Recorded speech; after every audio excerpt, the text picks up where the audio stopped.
Chacune de ces bougies symbolise une personne qui est décédée en 2018 sur la métropole lilloise en raison de la pollution de l'air. On dit rarement qu'une personne est décédée à cause de la pollution de l'air. On dit qu'elle est décédée par une telle ou telle pathologie. Et donc ça passe relativement inaperçu, malheureusement. Et donc le but aujourd'hui, c'est de rendre ça visible, de rendre ces personnes visibles et qu'on se rende compte de l'hécatombe sanitaire que ça représente. Près de 5 morts par jour sont directement liés à la pollution de l'air sur la métropole lilloise. Cela représente 14% du total des décès dans l'agglomération. Christopher Liénard est militant écologiste. Avec différentes associations, il multiplie les actions pour dénoncer ce scandale sanitaire. 1700 décès par an. Imaginez s'il y avait un attentat sur notre métropole qui faisait autant de victimes, à quel point on en parlerait. Donc c'est 1700 victimes, sans compter toutes les personnes qui souffrent de pathologies au quotidien. Alors moi, ce qui me marque par exemple, c'est quand les pouvoirs publics disent aux personnes sensibles de rester chez elles, de ne pas faire de sport. Donc en gros, on dit aux victimes de la pollution de s'adapter. Il y a une forme d'injustice là-dedans qui me marque beaucoup, c'est-à-dire c'est en premier lieu aux émetteurs de la pollution, à mon sens, aux responsables de la pollution, d'adapter leur comportement lorsque les pics de pollution surviennent. 1700 morts, ce n'est pas une estimation d'associations militantes, c'est le résultat d'une étude d'un organisme d'État, Santé publique France.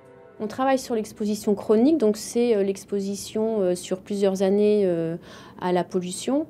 On a vu que ça avait un effet sur les pathologies respiratoires, cardiovasculaires et aussi sur le cancer. Mais il y a aussi des études qui montrent que ça peut avoir un effet sur le développement de l'enfant, sur la prématurité, sur les petits poids de naissance.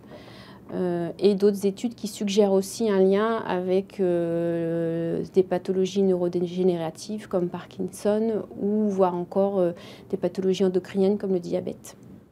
Pour mener cette étude, 20 000 personnes ont été suivies pendant 20 ans.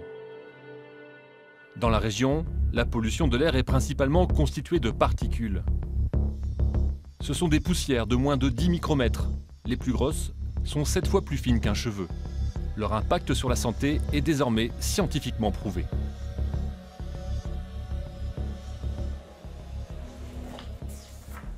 On peut dire qu'on meurt de la pollution. Ces particules, plus elles sont fines, plus elles vont loin dans le poumon. Et donc elles vont pouvoir passer la barrière pulmonaire, comme les gaz, comme l'oxygène, passer dans le sang et circuler dans l'ensemble de l'organisme. Et c'est comme ça qu'elles créent des maladies en dehors du poumon, et notamment les maladies vasculaires cérébrales ou les cardiopathies ischémiques, ou infarctus du myocarde. Un pic de pollution, un afflux massif de particules peut déclencher des AVC ou des crises cardiaques. L'Organisme mondial de la santé préconise un maximum de 3 pics de pollution par an. En 2018, la métropole lilloise en a connu près de 60.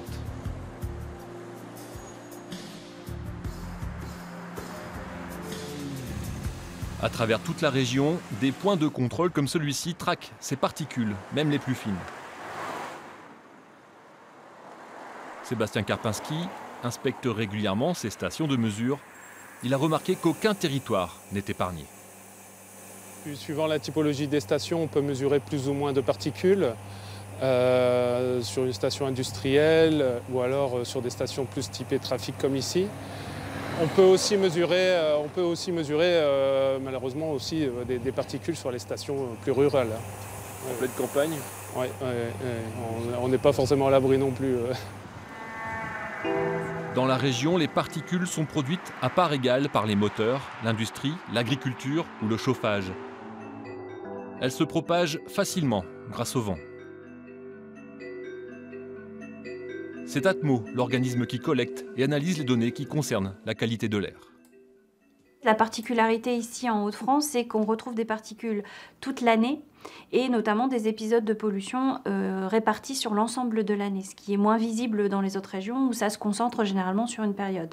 Donc ça, c'est vraiment une vraie particularité qu'on explique aussi par la production de particules en région. On produit 1/3 de plus en moyenne qu'un habitant français.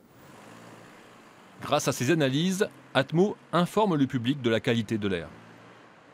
Sur le site internet de l'organisme, il est possible de constater en temps réel son exposition aux particules fines. Si ça vous intéresse, vous pouvez zoomer et à l'échelle de votre rue, savoir quelle est la qualité de l'air prévu et si vous allez être plus ou moins exposé aux polluants. Yves Le Ternay se déplace principalement à vélo. La pollution, il la ressent, et pas uniquement lors des pics. En tant que cycliste, on les respire au quotidien et on sent physiquement la différence. On a du mal à respirer et comme tous les habitants de la métropole, on sent qu'il y a des jours où l'air est difficilement respirable. Pour connaître précisément son exposition aux particules, Yves la mesure grâce à un capteur individuel. Il y a un petit capteur de pollution qui est relié en Bluetooth à mon téléphone. C'est extrêmement simple. J'allume l'appareil et immédiatement, j'ai les résultats sur mon téléphone. Alors moi je trouve ça intéressant personnellement parce que ça nous permet de comptabiliser ce qui est effectivement respiré par les usagers de la route, par les cyclistes, les automobilistes, les piétons. Avec d'autres membres de son association, Yves effectue régulièrement des relevés de pollution. Le capteur est fourni par l'Université de Lille. Car face à l'ampleur de ce problème sanitaire, les scientifiques s'organisent. Il y a un an, des services de santé, des universités et écoles de la région ont créé un pôle de recherche spécifique. Aujourd'hui, on est environ 70 chercheurs, mais c'est le début. On pense qu'on va pouvoir agrandir la communauté de chercheurs qui s'intéressent spécifiquement à la pollution atmosphérique. L'idée, encore une fois, étant de travailler tous ensemble, d'être fédérés pour faire mieux, en fait.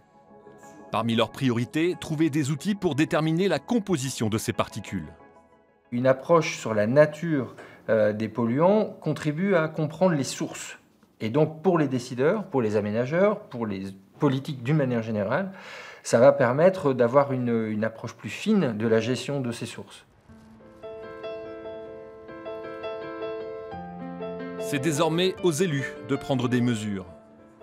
Alors que devant l'immeuble de la métropole de Lille, les militants rendaient hommage aux morts dus à la pollution, à l'intérieur du bâtiment se tenait le tout premier séminaire sur la santé environnementale. Il ne faut surtout pas donc sectoriser la politique, sectoriser ces sujets. 250 élus et experts réunis pour envisager des mesures concrètes, comme par exemple la limitation des véhicules les plus polluants.